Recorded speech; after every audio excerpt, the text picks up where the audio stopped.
Primeiro, para a sua informação, onde foi que nasceu essa festa? Essa festa nasceu em cerca de 313 depois de Cristo, quando Constantino, um dos imperadores romanos, ele aceita Jesus como seu salvador, entre aspas, viu? Por favor. Vocês sabem que a igreja primitiva sofreu grandes perseguições. Quem é que nunca ouviu falar dos martírios do Coliseu, de crentes que eram incendiados, de crentes que eram enrolados em pele de animal e solto para que os cachorros no Coliseu comessem aquela carne, aquele sangue, jogado nas feras, leões, ursos, esmagava, despedaçava, rasgava no dente crianças, mulheres e homens. Quem nunca ouviu falar sobre isso, quem nunca assistiu um filme relativo a estas coisas? Pois é, houve um tempo que tudo aquilo parou. Foi justamente quando Constantino oficializou o cristianismo como a religião do mundo. E Roma, como era o maior império da época, disse: cessou a perseguição contra os cristãos. O imperador agora é crente. Só que, amados irmãos, para disseminar a fé cristã, ele teve que abraçar a fé pagã. E o paganismo lá fora de Roma, lá fora dos territórios judaicos, era cheio de deuses. E mulheres, por exemplo, deuses do sexo feminino, eram adoradas. Por exemplo, Azera, Diana, Afrodite, eram deusas pagãs e tantas outras. Então, quando o cristianismo se alastrou, os pagãos disseram: tá, quem é o Deus deste cristianismo? É um homem chamado Jesus. E quem é a mulher? Disseram: não tem mulher nessa fé. E eles disseram: não, tem que ter uma mulher. E aí transfiguraram estas deusas para uma mulher. E foi quando Maria veio a ser símbolo de adoração. E o cristianismo foi contaminado pela fé pagã daquela época. Amados irmãos,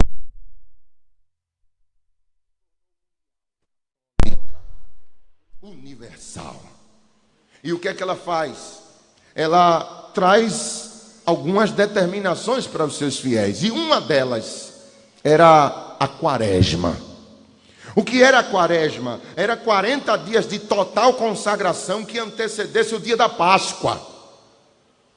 E na quaresma ninguém podia comer carne, visando o jejum que Jesus fez durante os 40 dias no deserto. Então é um tempo de penitência para um católico praticante, é uma época de abstinência, é uma época de santificação, para então se celebrar a Páscoa, o sacrifício do Senhor Jesus Cristo. Só que os pagãos disseram assim: vamos passar 40 dias sem comer carne, então pelo menos 3 dias que vai anteceder a quaresma, nós vamos dar evasão à carnalidade, à prostituição, à promiscuidade, à morte, a crimes, a tudo quanto é gerado do pecado. Nós vamos evadir-se, para que depois entremos no período de santificação.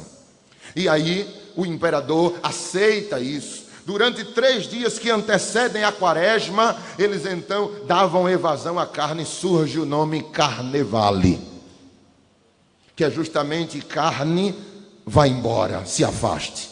E se tornou o nome Carnaval.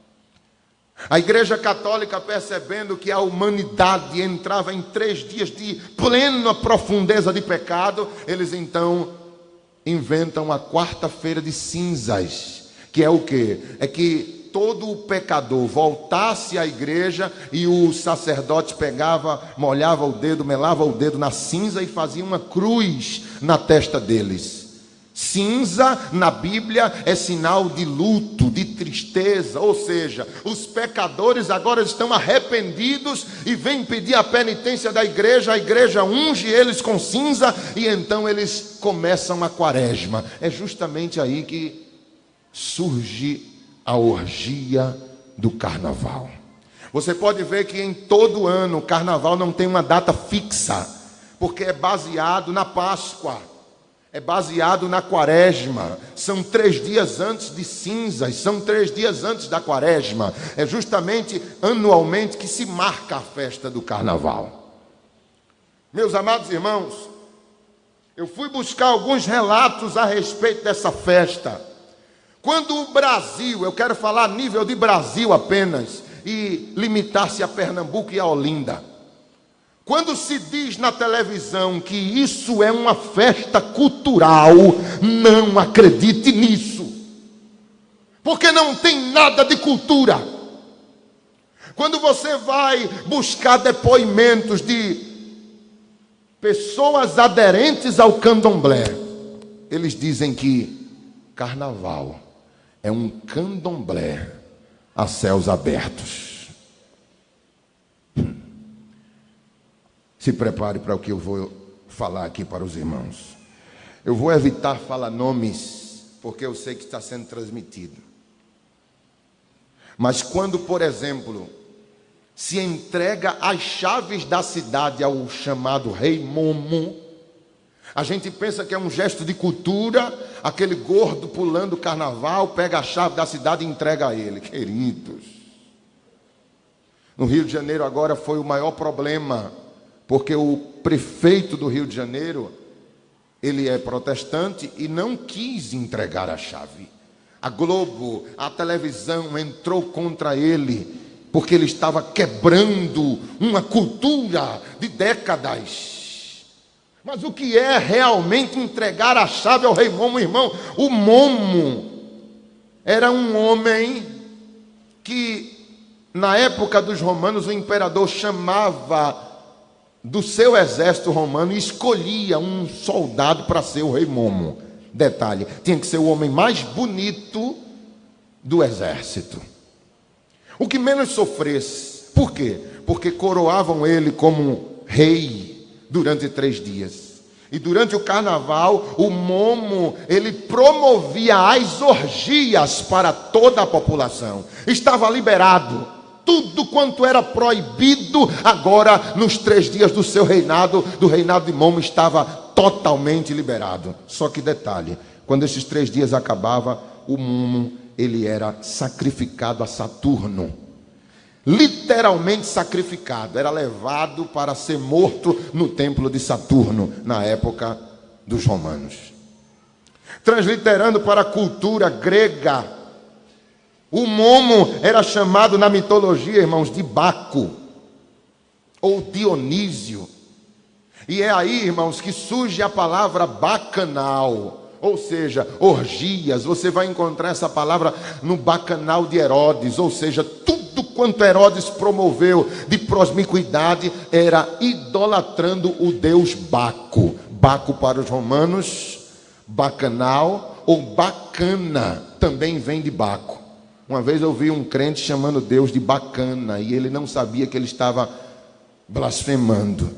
Porque quando você chama bacana, você está dizendo que aquela pessoa está relacionada ao Deus Baco, o Deus da festa, o Deus da promiscuidade, da prostituição. Bacana, bacanal, tudo vem de Baco. E para os gregos, Dionísio. Para os romanos, Baco. E para o brasileiro, Momo. Aí quando você pega as chaves da cidade, a gente acabou de ler que Jesus deu as chaves do reino dele na mão de Pedro. Transferir chave é transferir autoridade. Quando um prefeito de uma cidade pega a chave da cidade e dá àquele representante do mal, das trevas, do diabo, ele está dizendo: a nossa cidade está nas mãos de Satanás. É isso que no mundo espiritual está acontecendo. É claro que a intenção não é essa, mas para quem vive, a igreja percebe as coisas espirituais. Diga glória a Deus se você está entendendo, irmãos. Aleluia, glória a Deus. Eu fui ler, queridos irmãos, uma coisa que a gente tem percebido é que Olinda está um inferno. Olinda não se transeunta lá. É congestionamento dia e noite. Os irmãos de lá quem o diga. Você sabe quando começa a festa de Olinda? Quem abre a festa de Olinda é um calunga de 4 metros de altura. O que é calunga, irmão Lorival? É um objeto sagrado para o candomblé. É um boneco que representa alguém que morreu. Aquele homem que hoje é chamado de homem da meia-noite, ele está representando um homem que morreu em 1932. 2 de janeiro de 32, inaugura-se a agremiação do boneco chamado Homem da Meia-Noite. Detalhe, é o dia de Iemanjá. Esse boneco, antes de sair, um dia antes de sair, ele é levado para um terreiro de candomblé e é feito com ele um ritual chamado a troca da roupa. Tiram a roupa dele do ano passado e colocam a roupa nova, sempre verde e branco, cartola preta na cabeça, um dente de ouro, representando as qualificações do homem que morreu naquela época. É dado a ele, irmãos, um brinde de cachaça. Eu vi o próprio presidente da agremiação dizendo isso: não se pode vestir a roupa do boneco se você não for viciado em cachaça, porque ao terminar você tem que brindar cachaça. Para quê? Para invocar o demônio chamado Zé Pilintra.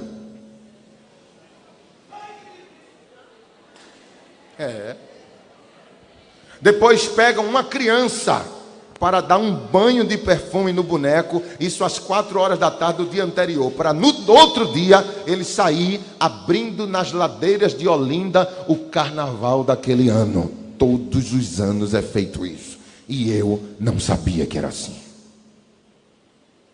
Não sabia. Amados irmãos, é uma batalha espiritual que a igreja tem que entender o que se está passando lá fora. Porque se eu sou embaixador de Cristo, eu tenho que entender a batalha que eu estou travando. Que eu não sou meramente um ocupador de banco. Deus me chamou para usar a autoridade que tem no nome e no sangue dele. Era chora beberrácia. Foram fazer uma entrevista a uma mãe de santo. E ela disse assim: durante o carnaval, nenhum terreiro de umbanda ou de quimbanda ou de candomblé ele pode abrir. O entrevistador perguntou: por que não?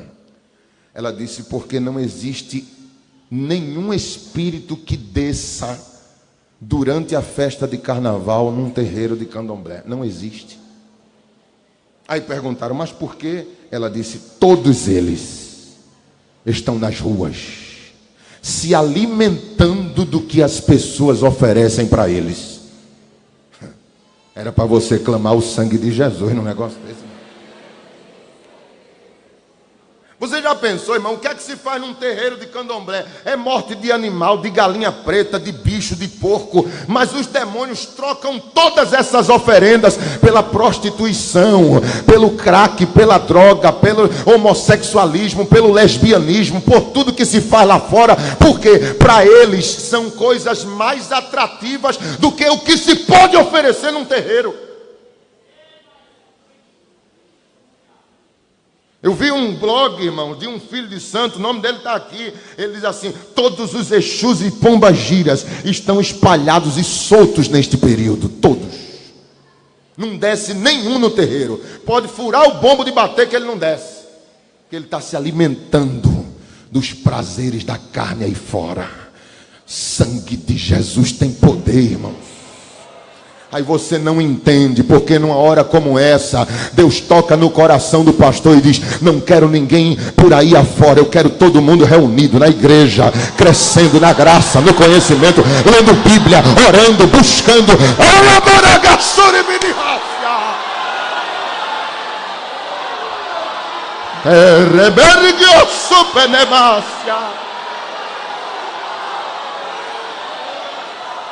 Eu fui ler, irmãos, o relato de uma rainha de Maracatu. Ela diz assim: nós antes de sairmos com a agremiação, isso é antes, porque durante não pode, é antes. Ela diz: todo o Maracatu vai para o terreiro de candomblé rezar a Exu para que abra os caminhos, pois sem ele carnaval não existe. Você vê aqueles bonecos, irmão, chamado de caboclo de lança. Aquilo ali causa pavor até quando passa perto de você. Aquilo ali é de arrepiar a presença daqueles homens. Minha mãe sempre fugiu daqueles homens, irmão. Quando eu era criança, minha mãe se escondia quando via aqueles homens. Com aquele troço, aquele chocalho balançando nas costas, aquela peruca toda colorida, aqueles óculos escuros e um cravo branco na boca. Irmãos, eu fui ver como é que aqueles homens se preparam para isso. O sangue de Jesus tem poder, irmãos. 3 dias antes, esses homens entram, 3 dias antes do carnaval, esses homens entram num processo de consagração aos demônios. Eles passam 3 dias sem beber nada, não pode beber nenhuma bebida alcoólica, nem ter relação nenhuma com mulher, porque eles têm que estar com o corpo totalmente consagrado. Aí eles passam por um processo de consagração. Depois, quando chega o dia de vestir aquela roupa, eles são atraídos para o terreiro e o pai deles recebe uma entidade. Isso está escrito aqui, irmão, só não vou dizer o nome do infeliz. Mas ele diz: tudo que eu vou apresentar, eu recebi através de visões, ele diz. E ele conta que ele faz um processo de preparação naqueles filhos de Ogum. Todos eles são filhos de Ogum, precisam ser consagrados. E eles tomam, irmãos, depois que vestem aquela roupa, um tipo de bebida, de mistura, para poder sair às ruas. Olha o que tem na mistura: aguardente, azeite doce e pólvora. Para poder sair às ruas. Depois, durante os 3 dias de carnaval, não pode beber nada. Sabe o que eles fazem? Quando eles estão em grupo, se apresentam num lugar, eles sempre andam a pé. Por quê? Porque eles procuram encruzilhadas. Quando chegam numa encruzilhada, fazem aquela roda e fazem lá uma mandinga. Para quê? Para que os demônios eles invadam cada rua daquela. Se chegar lá na minha esquina, vai dar errado, porque lá tem anjo nas 4 pontas da minha casa.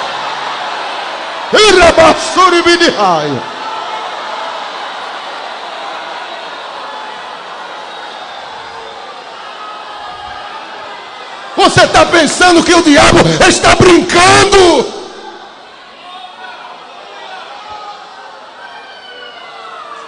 Eu li um texto, irmãos, de um homem, de um rapaz, que ele conseguiu ver um caboclo daquele de lança sem os óculos escuros. Ele não é crente, ele está dando o depoimento dele como um homem, como cidadão. Ele diz: eu vi um homem daquele sem os óculos escuros. Percebi que dos olhos dele saía faísca. Ele diz: a energia que envolve eles é como se fosse a de um animal selvagem. Ele diz que eles estão incorporados com entidades. Ele não é crente, irmãos. E ele está dizendo isso. Ele está dizendo assim, que muitos deles fecham as vias por onde passam, ou seja, onde eles pisam. Eles estão tão carregados por demônios que onde pisam, eles querem que os demônios os rastejem, os rastreiem e invadam as ruas por onde eles passarem. Meu Deus. Aleluia.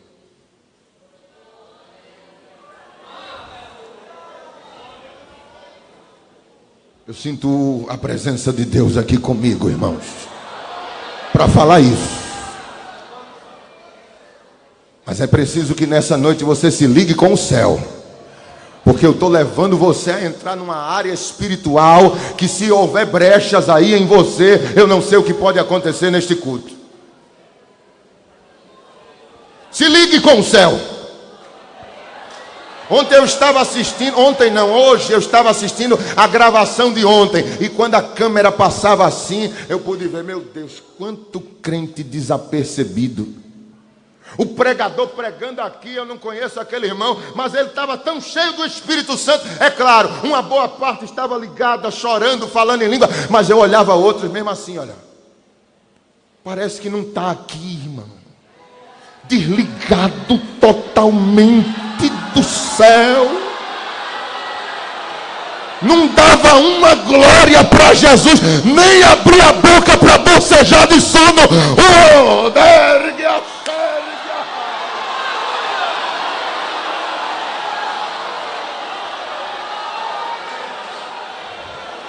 Eramandi ergue a sérgia. Jesus está aqui, Jesus está conosco, Jesus está nesta batalha espiritual.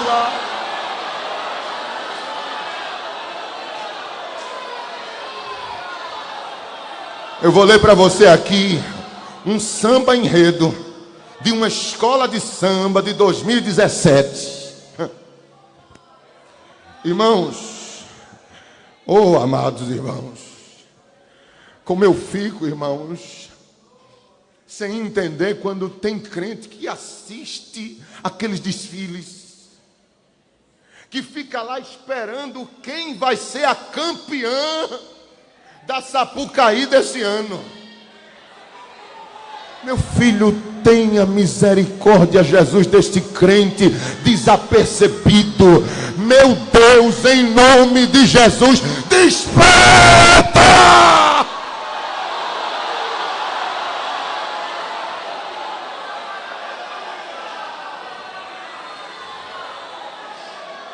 Repere candelecai.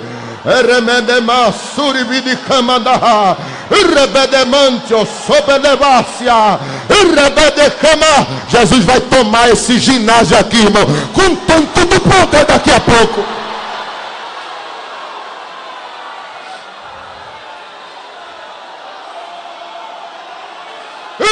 Suribidi camadaha. Eu estou falando essas coisas aqui, irmão, não é com alegria na minha alma, não é com tristeza. É agora porque o Espírito Santo me abriu os olhos para essas coisas. E disse, fale para a minha igreja. 2017, ano passado, a escola de samba Acadêmicos de Salgueiro.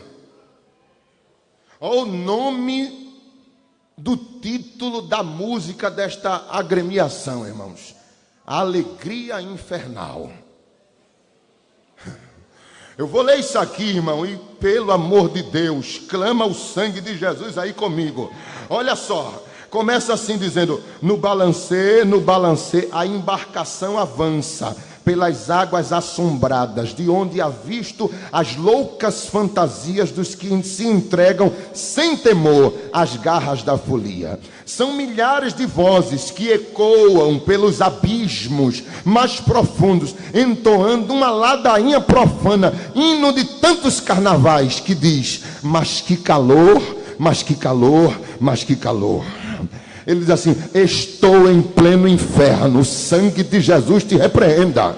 Estou ardendo numa incontrolável febre de alegria, no reboliço dos salões subterrâneos. Ele está contando, irmão, que ele está no inferno e está vendo os foliões gritando, dizendo que calor. Mas ele diz: vocês gritavam isso quando pulavam carnaval, vocês clamavam isso quando estavam pulando. E ele diz: estou indo nos subterrâneos salões, o bloco dos mascarados arma as trincheiras para uma intensa batalha de confete e serpentina. Você pensa que é cultura? Para eles é batalha, irmão, é batalha para eles, e vai ser batalha para a igreja também.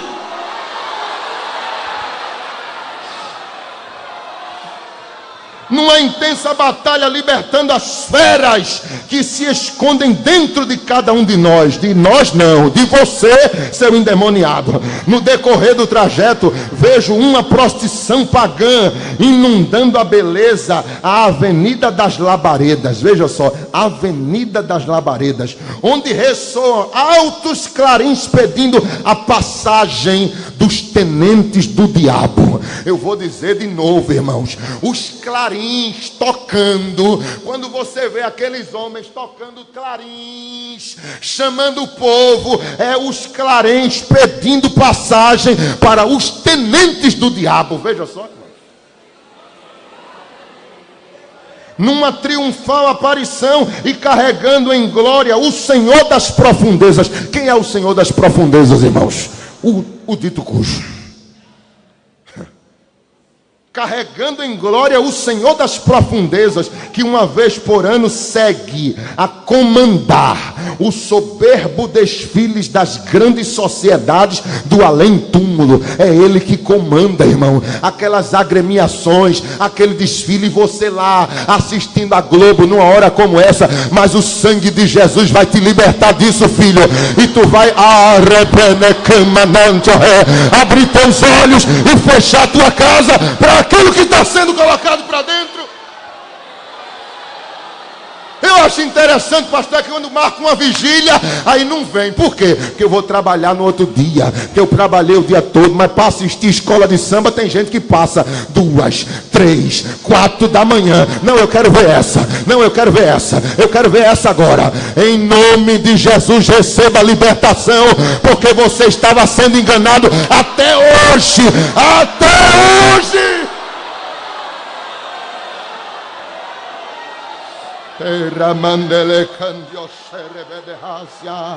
Oh glória, oh glória, oh glória. Nessa euforia aterradora, a ordem do rei do mundo inferior é levar a alma num irresistível transe coletivo. Olha a ordem que sai do inferno, irmãos. Olha a ordem que Satanás dá aos seus demônios. Levem as almas num irresistível transe coletivo, como se fossem o último carnaval sobre a face das trevas. Mas sinto que a hora de partir, ainda que atraído pelas fogosas tentações espalhadas no caminho maligno que tanto me seduz, sigo então a minha trajetória, ainda que há muito carnaval para pular. Eu não estou lendo, irmãos, uma carta de um catimbozeiro, de um xangozeiro. Eu estou lendo a música de enredo da Acadêmicos de Salgueiro do ano 2017. Tudo isso aqui, irmão, foi o diabo, foi o inferno que lançou. Mas a igreja do Senhor Jesus, ela é poderosa para desfazer todos os planos do maligno.